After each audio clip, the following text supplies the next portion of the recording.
میں آپ سے کچھ کہنا چاہتا ہوں. بعض اوقات کچھ روی سے بہہ جاتے ہیں.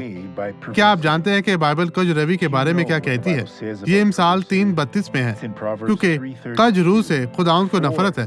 خدا اس سے نفرت کرتا ہے جو کج روی کرتا ہے، لیکن راز بات اس کے محرم راز ہیں. لیکن اگر آپ سیدھے ہیں، اگر خدا آپ کو حکم دیتا ہے اور آپ اطاعت کرتے ہیں اور عمل کرتے ہیں اور خداوند کے کلام پر ایمانداری سے چلتے ہیں، تو آپ بابرکت ہوں گے. آپ کی زندگی بہتر ہوگی اور آپ کی زندگی خوشحال ہوگی. آپ عجائبات دیکھیں گے اور آپ زندگی کا لطف اٹھائیں گے. اب یہ گواہی دیکھیں اور میں آپ کے لیے دعا کرنے واپس آتا ہوں.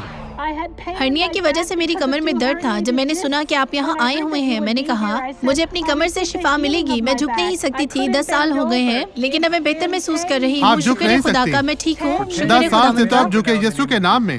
اسے دیکھیں لوگوں. او خدا کی تعریف ہو. یسوع تو اچھا ہے. اب میں آپ کے لیے دعا کرنا چاہتا ہوں. خداوند، میں تیری برکت، تیری شفقت ان تمام لوگوں کے لیے چاہتا ہوں، اور میں تیری حضوری میں آتا ہوں. ان تمام لوگوں کی طرف سے دعا گو ہوں کہ جنہیں تیری ضرورت ہے، تو ان کی مدد کر. تو ان سب کے ساتھ ہو.